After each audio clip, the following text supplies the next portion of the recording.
Doctor Carlos Alonso, usted dijo cero iban dos, refiriéndose a Petro y Maduro. Y yo le hago una pregunta. Casi todos los gobernantes de izquierda han invocado golpes de Estado. Lo hizo los Kirchner, lo hizo Evo Morales, lo han hecho todos. Chávez, como una manera, digamos así, de callar la oposición. Esa fue una forma. Cuando usted dice cero iban dos, lo hace casi coincidente con lo que pasó o lo que está pasando con Rocío San Miguel, que la acusan de traición a la patria. ¿Usted cree que si Petro tuviera, digamos así, el poder que tienen otros gobernantes de izquierda en el continente, podría acusarlo de traición también? ¿Usted cree que eso puede hacer carrera en este país? Harvey, mira, mi gran preocupación, y lo advertí desde hace años, inclusive lo insistí en la campaña, durante la campaña presidencial, es que el proyecto de Gustavo Petro no es un proyecto democrático.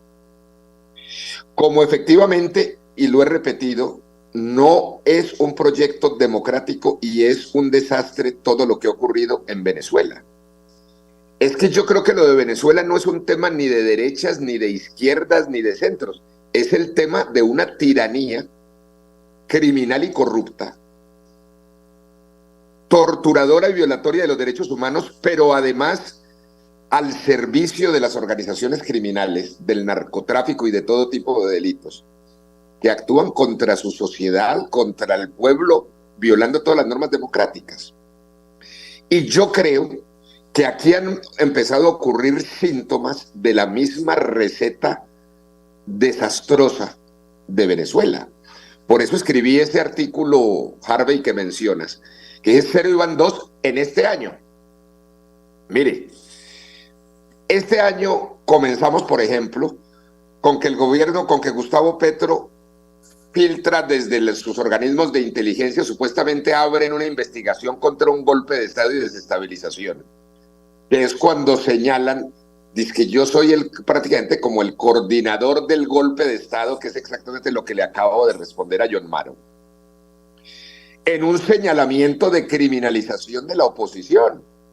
Y por ese camino, claro, que si lo dejamos copar y lo dejamos triturar la institucionalidad colombiana, pues a diferencia de lo que está ocurriendo en Venezuela, terminamos presos, porque es que esto ocurrió el 14 de enero, y el 24 de enero en Venezuela, Nicolás Maduro, con el cuento también de un supuesto golpe de Estado, encarceló 4 dirigentes regionales de la campaña presidencial de María Corina Machado y a 30 personas más, que ayer precisamente salió un comunicado del grupo IDEA de 32 expresidentes iberoamericanos, hablando de que esas personas están desaparecidas en Venezuela.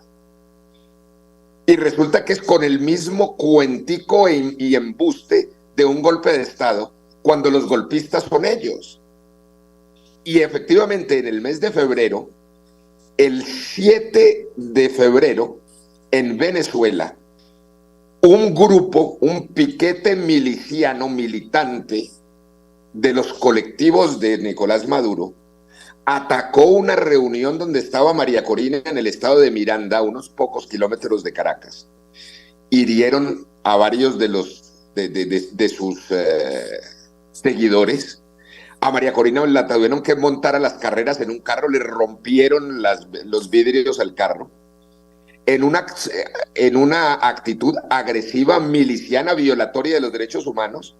Y el 8, el día siguiente, aquí también había un piquete militante violentando la Corte Suprema de Justicia, amedrentando a los magistrados del Palacio de Justicia de la Corte Suprema de Justicia en Bogotá, dentro de la misma lógica antidemocrática.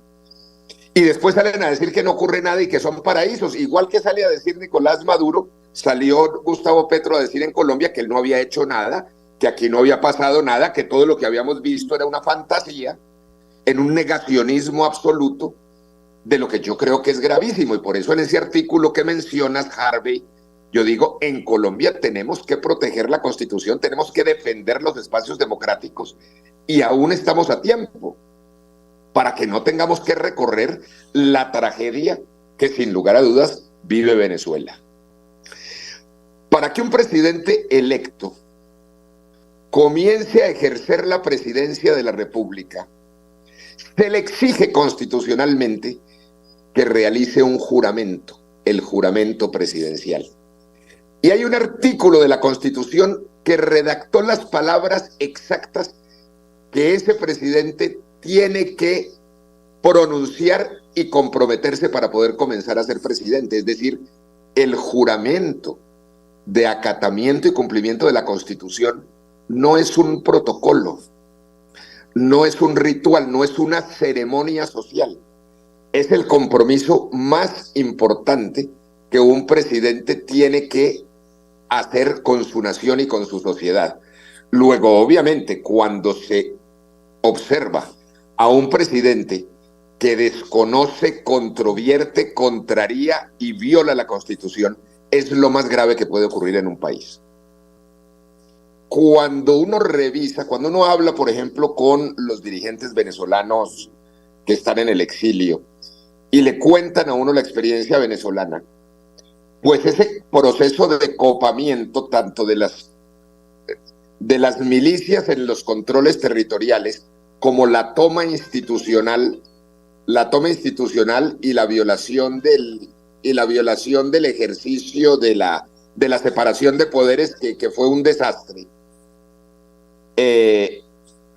también se desarrolla en el tiempo aquí. Pero fíjate lo siguiente: el pasado 13 de diciembre, esa lentísima comisión de acusaciones, por toda la presión social y por todas las movilizaciones del año 2023 ciudadanas, se vio en la obligación de abrir formalmente la investigación previa a propósito de los traslados de pruebas de la Fiscalía General de la Nación en relación con la campaña presidencial.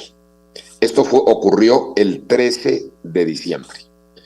Cuando dio ese paso, el artículo 424 de la Ley 600 del 2000 establece dos cosas. Primero, que tienen máximo 6 meses para adelantar esa etapa de investigación. Y segundo, y lo más importante, es que esa decisión ya no puede ser tomada por la comisión de acusaciones, sino por la plenaria de la Cámara. Luego, el juicio político, desde el punto de vista técnico-político, ya prácticamente se abrió y tiene que llegar a la Cámara a más tardar en el mes de junio, el 13 de junio. Ahora, están avanzando, particularmente en el Consejo Nacional Electoral, las investigaciones sobre el tema de los topes de la campaña. Lo que se registra como información en los medios de comunicación es que esa decisión debe ser, es decir, esa investigación debe arrojar los resultados en un mes. Y esos resultados son de una institución, la máxima competente autoridad en materia electoral. Todo lo que se conoce es que efectivamente la campaña de Gustavo Petro violó los topes. Y frente a eso existe una realidad absolutamente extraordinaria y nueva en la Constitución colombiana, a propósito de una reforma constitucional que ocurrió en el año 2009. En el artículo 109 de la Constitución dice con toda claridad que cuando se prueba la violación de los topes electorales de una campaña, la persona debe ser retirada del cargo. Sin discusión de si sabía, no sabía, que si sí, que si tuvo la culpa, que si no tuvo la culpa, que quién fue, que fue el gerente. No. Ese artículo constitucional no llama a ningún tipo de especulación. Es absolutamente claro, y la orden de la Constitución es que si se le comprueba a un alcalde que fue elegido violando topes, debe ser retirado del cargo. A un gobernador, retirado del cargo. Y al presidente de la República, y en este caso también a la vicepresidente, porque fue la misma campaña con los mismos recursos, deben ser retirados del cargo. Luego, en términos de tiempo, por tu pregunta, yo creo que eso Colombia tiene que estar decidiéndolo a mediados de este año, a más tardar. En términos de los procedimientos establecidos por la ley. Si se pasa a la etapa ya de instrucción formal completa, tendrían máximo 60 días. Y ya tiene que sentarse la Cámara de Representantes en pleno a decidir si acusa o no, y si acusa, ya tiene que sentarse inmediatamente el Senado de la República a determinar el retiro o no del presidente. Eso es lo que establecen los procedimientos y la ley.